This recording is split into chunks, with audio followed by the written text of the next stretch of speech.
move to another issue of concern. We've been hearing the Oronsaye reports. We are cutting cost of governance. We need to do something about it. Then the president has said, yes, we are adopting the Oronsaye report. We're supposed to have a committee. But we still have new appointments in spite of that. We've heard the executive say there will not be job losses. And now we see that some civil servants are afraid of job losses. There's going to be merger and all of that. We had this conversation on our sister program, Sunrise Daily, Morning Brief, and all of that. But now let's delve to the business side of it and see how this could affect stakeholders. And joining me for that conversation is lead partner at Cardinal Professional Services, Emmanuel Oronsaye, joins from Lagos, but virtual. Hi, Mr. Oronsaye. Good afternoon. Thank you for your time. Yeah, thank you, Ini, for having me this afternoon. How are you doing today? I'm fine. So the Oronsaye reports, well, I think we have heard so much about it and the promise of merger and all of that.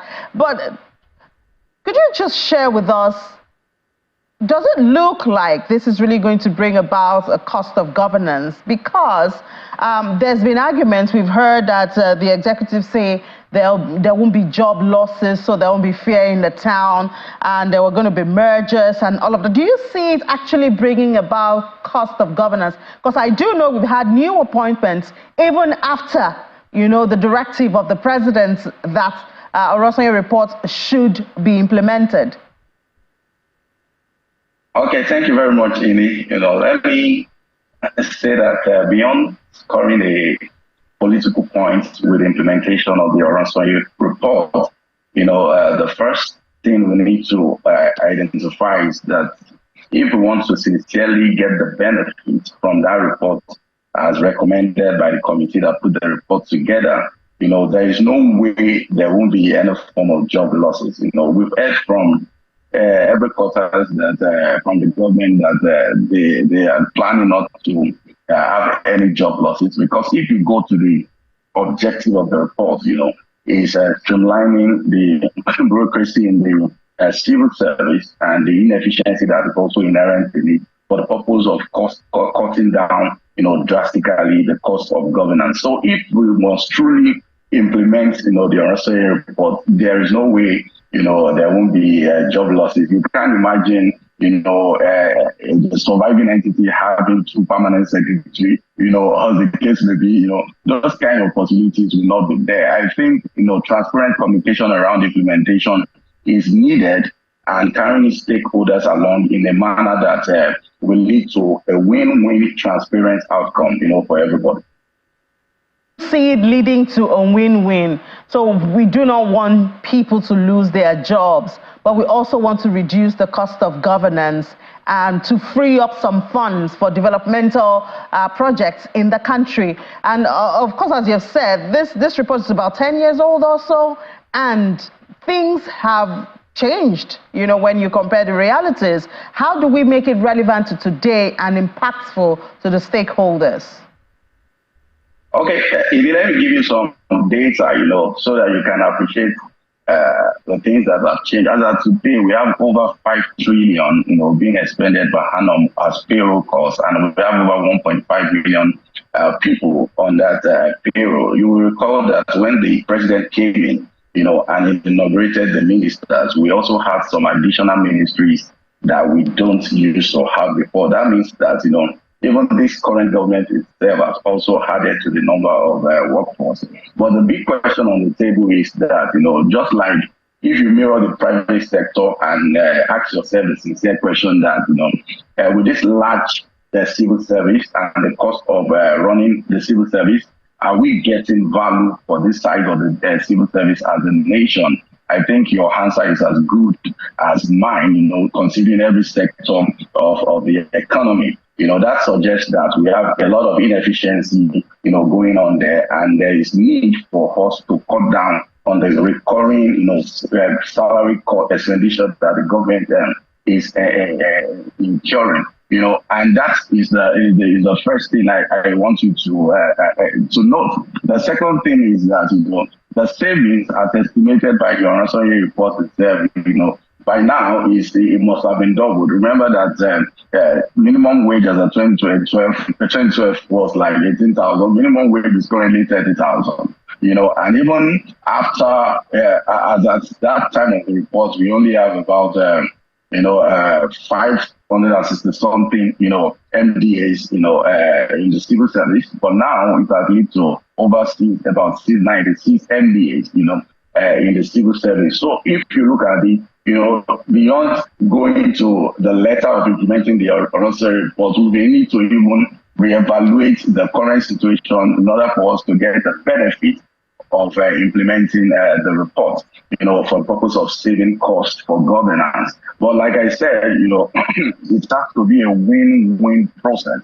You will agree with me that currently today, there are some people in the civil service that are interested in, getting out of the civil service for the purpose of running their own business as an entrepreneur. I think if this presents a golden opportunity to first identify those set of people and possibly, have the Ministry of Labor putting programs in place that can reskill, retrain, and prepare them, for life after civil service, such that their severance pay and whatever benefit you want to give to them, for living in civil service can be used for the purpose of that entrepreneurial drive. That will present a win-win, conversation between the stakeholders and the government in the process of doing this, among other measures that the government can also ensue, so that it can mirror a win-win outcome.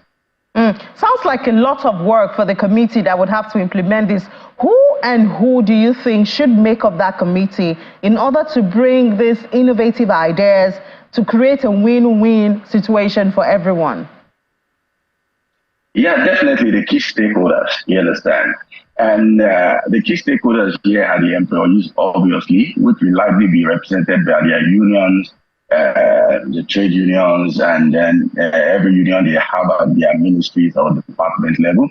Government itself, the federal government itself, is also a major stakeholder, because you don't want to implement this report and then efficiency at the federal government level dips significantly because we are not able to do it, very smoothly. Also, you will agree with me that the receiving a ministry or department or agency, as the case may be, in the case of merger or some zooming, some agency into another, also has some cultural issues to deal with, and these are the stakeholders, that has to be on the table. I believe strongly that the Ministry of Labor has a very strong role to play in this implementation, and rallying around everybody to see to it that communication is very strategic. Selling the vision to the stakeholders so that everybody can buy into the vision for the purpose of the general good in a way that doesn't leave them worse off. The biggest fear of anybody in the civil service as of today is that if you lay me off, what will I jump to? Remember that, the skill set of people working in the civil service are not easily, transferable, to the private sector for some cultural, differences. And that's why, I said earlier that there will be some retraining, some reskilling, and some entrepreneurial empowerment, to really position these people in a way that, they can buy into the idea and also find it as a way of contributing more productively into the economy and also empowering themselves beyond just sitting in the civil service. So I wonder if Cardinal Professional Services has taken some time to calculate, about how much the country can save if this report is updated to capture today's realities and implemented, to create a win-win situation. Do we have an idea how much? Perhaps that could be a motivation, to pursue the implementation. FG has not approached us to do that job, but from a high-level perspective, what we see is that, according to the report, the Oronsaye report has it that within a 3-year period, as at that time, between 2012 and 2015, there could be some savings up to 900 billion, in wages, that government is currently expending, settling civil servants, But looking at the trend, the growth in inflation over time, and the fact that minimum wage has been revised twice, even after that period, we estimate that the savings, considering the bloated number of people moving from about 720 employees on the payroll in 2022 now having over 1.5 million people on the payroll, if you look at it, you can agree with me that, per annum, there could potentially be, a savings in excess of ₦1 trillion, from this initiative. And that's why it is worthy, of, consideration. And I believe that the committee that has been saddled with this responsibility, they are able to get every stakeholder to buy into the vision for the common good, and also for the purpose of empowering themselves, most importantly for those people that will be leaving the civil service, and that potential 1 trillion per annum is significant enough to stimulate some other aspect of the economy if the government is sincere about the implementation. All right, well, one thing we can do is throw that 1 trillion naira and say, well, we can save 1 trillion naira. Imagine what that would do. Perhaps that would be a motivation, to pursue not just the creation of the committee, but the real implementation of the Oronsaye report. But thank you so much. Lead partner, you wanted to say something? No, I said true. Your comment is true. Okay, all right. Lead partner at Cardinal Professional Services, Emmanuel Oronsaye. Thank you for your time. Thank you for having me in it.